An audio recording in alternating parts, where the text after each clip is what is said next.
All right, fair use, fair use. This is for educational purposes only. Fair use, fair use. I'm not making any money off of this. This is from the New York Post. Check this out. The Pentagon has released what they call, quote, never before seen files on UFOs. President Trump ordering the release earlier this year. The Pentagon posting on X that Americans can get instant access to the files. No clearance required. We've got investigative journalist for the New York Post, Stephen Greenstreet, who's been following this closely with the details here. Stephen, it seems as though the White House has been doing like a slow drop and giving USB drives to different outlets with video. Anything here that's earth-shattering? No, unfortunately not. You know, the anticipation was so huge for this. Everyone thought aliens were going to be revealed, but unfortunately, it's just a bunch of blurry images that aren't very impressive. And similar to what we've already seen before. Yes, exactly. In fact, two of the images I've seen before. You're showing the NASA footage there. That's been released for years already and has been shown to possibly be a camera artifact. So a lot of the stuff, again, blurry, possibly balloons, possibly birds, normal objects. Okay, so what does this say to the people who have been asking the DOD to please release everything? I mean, we've had congressional hearings about this. We're in the supposed age of disclosure. Have we arrived? Is the time here? And is there anything that the American people deserve to see and know that remains classified or top secret? All it takes is one piece of evidence of extraterrestrial or non-human intelligence, and the conversation is over. But that one piece of evidence has yet to come to light, despite all of these releases, all of these testimonials, and all of these hearings. There is yet to be one piece of evidence. It would change the world, but we're still waiting for it. The Secretary of State, which is probably the highest-ranking U.S. official, along with the Department of Defense, but Marco Rubio has been very public about having seen classified information that could be revelatory. Stephen, in your reporting, how close are we to seeing that ourselves? Look, I hate to be the bearer of bad news and be a Debbie Downer, but we're nowhere close to it at all. There is a group of true believers who, in their heart of hearts, believe there are aliens in a basement somewhere. But despite... In Ohio, right? Yeah, in Ohio or Area 51 or someplace like that. But it's been, at this point, decades, and not one piece of evidence has come out. So there's a lot of good stories. They're interesting, but we're still waiting on the evidence. Can I ask you, are you a believer? Do you believe that there's information we need to see? I do believe there's information that we need to see and should see. I don't believe that it's extraterrestrial or non-human. Okay. Well, you've been covering this for some time for the New York. All right, so I'm gonna stop it. You heard what was being said. So this whole situation with these files being disclosed, all right, the so-called UFO files being released and whatnot, this is nothing more than a deception of the damn devil. All right, understand that there are extraterrestrial beings, all right, as they call them, and they're the angels, man. I've done lessons on this, and many lessons of Great Millstone have been going out on this matter. Okay, now they did mention one thing that stood out to me. He said, well, we didn't see anything significant, just a bunch of blurry images and whatnot, nothing too crazy. Might have been birds, we don't know. Trying to downplay the whole situation. When in all actuality, Esau, the elites of Esau are shitting their pants right now because they're seeing high definition images. And they have video images of the vehicles of the heavens, man, the angels, the host of heaven. All right, they've had NASA feeds cut. All right, because gigantic chariots, all right, or huge so-called UFOs bigger than the Earth would enter into the screen, and they would cut the NASA feeds. You see what I'm saying? And brothers have done videos on this. So Esau's full of shit. You know what I'm saying? They know what's out there, and they're getting ready to actually try to make war with Yahweh Shai and the host of heaven when they return, man. All right, they're seeing more than they're showing you. They have more than just a bunch of grainy, blurry images, man. Understand that. So whatever they're coming with right now is a deception. All right. But anyway, let's get into it. I want to talk about the vehicles of our salvation, man, because that's what they are, man. So-called UFOs are going to be the vehicles that deliver up the elect, man, out of the coming destruction. It's very important to know as an Israelite, man. You see? So they're not aliens. They're not reptilians. None of that shit. We know what it is, man. Esau can't pull the wool over our eyes, man. The Lord has opened our minds up to understand the truth. We have to stick to it. All right. But everybody else is going to be deceived, man. Let's get a quick precept. All right. So here we have right here, the book of Matthew, chapter 24 and verse 24. Lord Yahweh Shai speaking in the red letter. And it says, for there shall arise false anointed, all right, false Hamashiachs, and false prophets, and shall show great signs and wonders, insomuch that if it were possible, they shall deceive the very elect. You see, there it is, man. There's going to be such a great deception that's coming. It's already been in the works. All right. The Esau has been orchestrating that's going to deceive the majority of people on the earth, man, but not the elect. It says if it were possible. So it's not possible to deceive the elect of Yahweh Bashim Yahushai. Okay, understand. See? So Yahweh Shai was warning us of this deception that's coming. And this, I believe, is a part of that, man. Amongst many other things. Another part of their deception is they're going to use these so-called pastors in these Christian churches. All right, these so-called Christian pastors, man, to bring out a narrative. All right, that these are aliens, and you know what I'm saying, they're going to try to sway the belief of a lot of people. All right, a lot of people will put the Bible down and, you know, turn their backs, man. But they were never really a part of it in the first place. If they're deceived by this and they stop believing in the Bible because they say there's aliens out here, then hey, they were never part of the elect at all. Okay, but they're going to use different things to deceive the people, man. These false prophets. Matter of fact, let's continue reading on down, because there's a point I want to make also a little further down in this chapter. Okay, verse 25, Yahushua says, behold, I have told you before. Wherefore, if they shall say unto you, behold, he is in the desert, go not forth. Behold, he is in the secret chambers, believe it not. They could come with a fake return of the Messiah, right? Deception.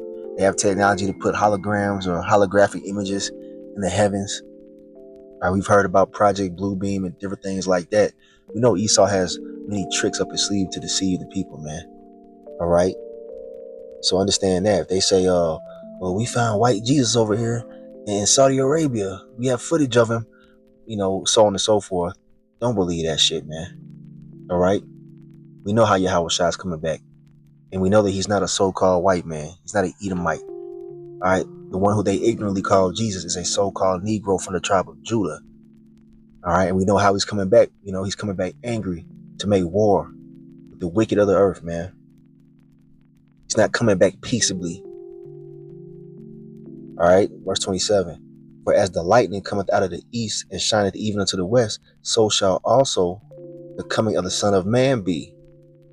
All right. He's going to be quick. He's going to pop up like, you know, right in the midst of World War III. In the midst of the chaos.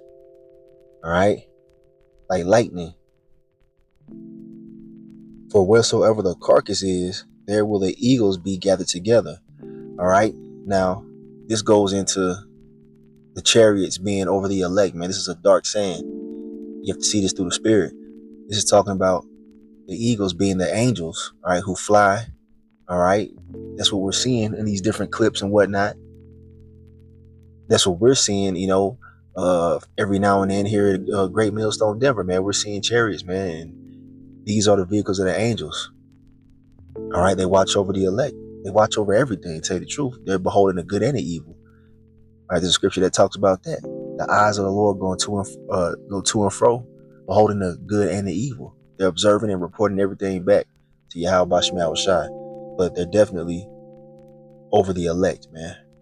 All right. The body of Yahweh Shai, the carcass. All right. See verse 29. Let's get it. All right. It says, immediately after the tribulation of those days shall the sun be darkened, and the moon shall not give her light, and the stars shall fall from heaven, and the powers of heaven shall be shaken. And then shall appear the sign of the Son of Man in heaven. All right, in the skies, man, in heaven. And they shall, Salakia, and then shall all the tribes of the earth mourn, and they shall see the Son of Man coming in the clouds of heaven with power and great glory. What is that talking about, man? The clouds is another term, all right, for the angels, man, the vehicles of the angels, the so-called UFOs, the chariots. You don't got to believe it, man, but we know this to be the truth. All right, we've seen many different examples, all right, of the host of heaven. You see, especially here at Great Millstone. But the point is that, yeah, the Lord is coming back, all right, with the clouds of heaven. He's coming back with a whole bunch of angels, man. It's going to be an invasion of sorts, man, from the heavens. That's exactly what it is. He's afraid. The elites of Esau, all right, they know that we're telling the truth. But anyway, let's continue on. And he shall send his angels with a great sound of a trumpet, and they shall gather together his elect from the four winds, from one end of heaven to the other. This is the salvation that we're anticipating, man. When Yahushua returns with the host of heaven, the angels, they're going to beam up the elect and join them unto Yahushua, man. That's in the scriptures. For those of you that claim to believe in the Bible, this is what salvation looks like, man. Matter of fact, let's get some more precepts on this matter, because a lot of these Christians think that we're crazy and bugged out. It's because the Lord has not opened their eyes, man. This is a mystery to the majority of people on the earth. Here it is in 1 Thessalonians 4, starting in verse 16. It says, for the Lord, Yahushua himself, shall descend from heaven with a shout, with the voice of the archangel, and with the trump of the Most High. And the dead in the Mashiach shall rise first. So those who died in the faith, their spirit's going to be resurrected, man, in this point. You see? Similar to when Yahushua, went through his crucifixion, all right? There were souls that were risen up. All right? People don't talk about that, man. That's an extreme miracle. We're in that time. Verse 17. Then we which were alive, Salaki, then we which are alive and remain shall be caught up together with them in the clouds, the chariots, right? To meet the Lord, Yahushua, in the air. So shall we ever be with the Lord.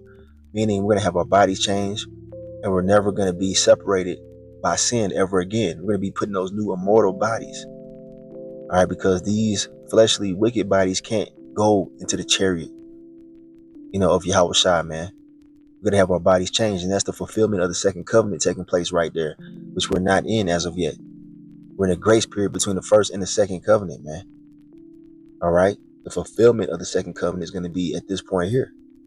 So it clearly tells you that the elect are going to be caught up, going to be taken off the surface of the earth to be joined with the Lord, man. But they say we're crazy. It's right here in the Bible, man. You can't put the creator of all energy and existence into a box. You see what I'm saying? People think that, the Bible is just a boring book. They really in their mind think it's a book of fairy tales. They don't truly believe it, man. They're going to find out that we are the men of Yahweh Shem Yahushua, Abba Ratazah, we're the elect, and that everything that we said, according to the word, was true. Because this word is faithful and true.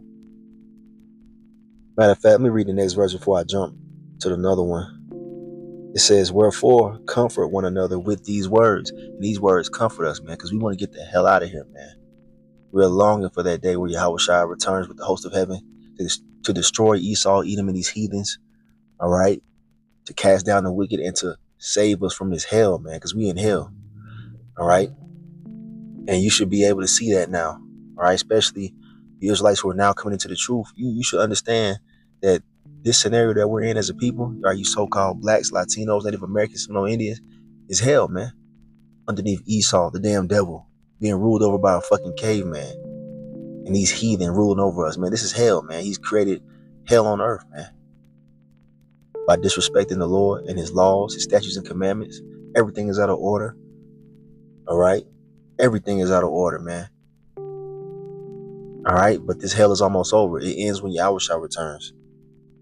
And that's a comfort unto us, knowing that this is not forever. We're at the end. That's why Esau's bringing out all these files on so-called UFOs and, aliens and whatnot, because they can't hide the chariots anymore. People are recording things with their phones, man, all the time, uploading videos. You see? But they don't know what it is, man. We know what it is. So I got to bring this out because this goes into the salvation of the elect. All right, going into the so-called UFOs. All right, carrying us to Yahweh Shai when it's all said and done with. This is in the Apocrypha, man, the Book of Wisdom of Solomon, the 5th chapter. All right, let's start at verse 1. It says, "Then shall the righteous man stand in great boldness before the face of such as have afflicted him, and made no account of his labors." It goes into these scoffers, these mockers. They think that we're crazy and bugged out. They don't give a damn about what we're doing. All right. They don't see that we're making our bodies a living sacrifice. All right. By preaching his word in the valley of the shadow of death. All right. Going against Esau, Edom, telling him to his face, he's a damn devil and he's finna lose to our Lord Yahweh Shai. They don't take account of what we're doing. All right. They don't see the Great Awakening as something significant. They think it's a joke, a game, another fad or whatever. But we understand. All right. They call us bums and all type of shit, just like they did the prophets of old.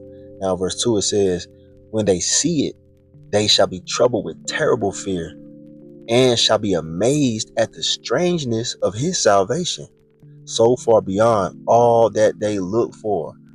Because the Lord is far out, man. The God of the Bible, Yahweh, through his son Yahweh Shai, is not some boring God, man. Look at the creation. The creation should show you the complexity of the mind of the Almighty. And this is just a few of his works. All right, we haven't even seen everything, man.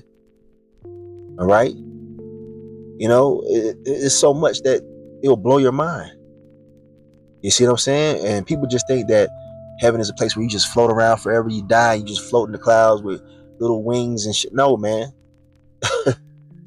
The Bible is real, and it's not what they told you. Okay, it's not how they told you it was in these different pagan, Roman Catholic, Christian churches, man. Verse 3, "And they, repenting and groaning for anguish of spirit, shall say within themselves, This was he whom we had sometimes in derision and a proverb of reproach." Yeah, this is the guy we was talking shit about, calling them rapists falsely, and you know, calling them bugged out and calling them bums and this and that, calling them extremists and shit. They're gonna see that they were wrong, man, at the point of our salvation. You see? When they see the miracle take place of us being joined unto the Lord, man, it's going to be out of this world. Verse 4, it says, "We fools accounted his life madness and his end to be without honor." Yeah, because they, in their mind, think that we're just wasting our time, man. All right, we have the greatest information on the face of this earth, the greatest wisdom and knowledge and understanding on the face of the earth, but they just look at us like we just crazy and bugged out. All right, they think we gonna just die without honor, man. They think Esau just gonna roll over us, man. Hell nah. Verse 5, "How is he numbered among the children of the Most High, and his lot among the saints?" They really don't consider us to be of any significance, man, in their minds, because we look like them, because we look like regular men. Go to jobs, you know what I'm saying, pay bills like them, get sick, you know, we're in these same bodies. Well, Yahweh Shai came the same way. That's how they looked down on him. They looked down on Yahweh Shai. They knew his family and everything. They didn't think he was anything special, not knowing he's the son of the Most High Yahweh. They gonna know when he returns, though. Everybody gonna know. Every knee shall bow and confess that he is Lord, man. Our Lord Yahweh Shai. Verse 6, "Therefore have we erred from the way of truth, and the light of righteousness have not shined unto us, and the sun of righteousness rose not upon us." Yeah, the Lord wasn't dealing with them. They didn't get brought into the truth. That's why they talk the shit they talk, because they don't understand what we know. We wearied ourselves in the way of wickedness and destruction. Yeah, they lived lives of wickedness. All right, they cast his word behind them. They weren't trying to hear what we were saying. Yeah, we have gone through deserts where there lay no way, but as for the way of the Lord, we have not known it. What hath pride profited us, or what good hath riches with our vaunting brought us? Yeah, it's all vanity. Everything that everybody else is chasing after in this life is vanity, man. It's empty. If you're not seeking the Lord Yahweh Bashim Shai, you're wasting your damn time. And that's the truth. Yeah, we have lives, we gotta go pay bills and all this stuff, but our main focus is what? Doing the will of Yahweh Bashim Shai. We put Yahweh Bashim Shai in the forefront of everything. You see, over our family, over our job, over our you know, own lives, man. You see? The Lord said, you know, you lose your life for me and you shall gain it. See what I'm saying? It's not talking about being suicidal. It's talking about giving up the things that you put all your energy into in this life and gearing your focus on Yahweh Shai, man. You see? But yeah, man, that's the point on that one. And yeah, man, they're gonna see the strangeness of our salvation, as it says right here. All right, this damn website is messing up, you know, and that's also another prophecy. The famine of the word is coming, because you can clearly see I clicked on that verse in Wisdom of Solomon, and then Genesis 5:2 came up. All right, because they're messing with these websites. Esau's messing with the Bible websites because they're scared, they're afraid, man. They're getting ready to try to choke this word off, man. So get this understanding while you still can. So yeah, I went back. I'll just highlight it, man. This website it's all messed up, man. We know who's doing it. All right. But ultimately, it's Yahweh Shai, man. Yahweh Basham Shai causing Esau to do these things. All right. Because the more he does in regards to trying to choke this word off, all right, and cut channels out, all right, knocking brothers' channels down, you know what I'm saying, suspending brothers on YouTube, the more he does that, the closer he is to his demise, man. So it is what it is. All right, you can do nothing against the truth but for the truth. They're playing right into the hands of the Almighty, all right? But yeah, they're going to see the strangeness of our salvation, man. We're actually beamed up into the chariot. And for those of you that think we're crazy, that's how our Lord was taken up after his crucifixion. All right? So when you don't believe us, you're saying you don't believe the Bible, man. You see what I'm saying? Enoch was translated. It talks about that in the scriptures. Elijah was taken up. He was, quote unquote, abducted into the heavens, man. So there you go. So what we're saying is biblical, it's scriptural. And that day is coming, man. We can't wait, man. Or should I say we're patiently waiting, man. So with that being said, man, just wanted to bring that out, you know, through the spirit. All right. These chariots, these so-called UFOs that they're talking about, all right, all deception aside, these are the vehicles of the angels, the host of heaven. They've always been here. All right. And Yahweh Shai is coming on a huge chariot to save us out of this hell, man. And to bring us into the fullness of the second covenant so that we can rule the earth in righteousness as joint heirs with Yahweh Shai, man. So it's a blessing unto us and a curse for these damn devils and these heathen, man. So with that being said, I'm going to end it right there. I'm going to give all praise, all honor, all glory unto Yahweh, Bahashem, Yahweh Shai, Bahashem, Rachah, Gwadash, and double honors to the elders and apostles of Great Millstone who teach and who rule well, who taught us this truth through the power and spirit of Yahweh Shai Shai. You know what? I got one more. I got one more, Salakia. Almost forgot. All right, so I got to get this real quick before I wrap it up. This is the book of 2nd Ezra, chapter 15, and verse 3. It says, "Fear not the imaginations against thee. Let not the incredulity of them trouble thee that speak against thee. For all the unfaithful shall die in their unfaithfulness." So there you go, man. What is that talking about? All right, the imagination that these people have against us. All right, contemplating what they're going to do to us. You know what I'm saying? It don't matter. The Lord is with us, man. All right, and it says the incredulity, meaning the unbelief of these people. All right, because that dude in that clip, he was very cynical. I don't believe there's any extraterrestrial beings, and I think they're just birds, or whatever the fuck he said. All right, people like that are gonna die, man. And even you Israelites that got on fringes, you got Israelite groups out there, Israelite camps out there that don't believe in the vehicles of the angels. They don't believe in the chariots, man. I believe it was a group in Dallas. They were known as One Body in Yahweh Shai, and then they took the name Yahweh Shai for their, their group. So that shows you where their spirit is. All right. They came out and said that they don't believe in the host of heaven. They don't believe in miracles, man. They don't believe in the miracles of Yahweh Shai. They actually came out and said that, man. But here it is. They have a group. They have a platform and a congregation, man. And really, ultimately, they're the congregation of the dead, man. Spiritually, soon to be physically. But I'm ending right there. Hey, Kwame Asharala in the Bible Ball. Believe, man. It's real.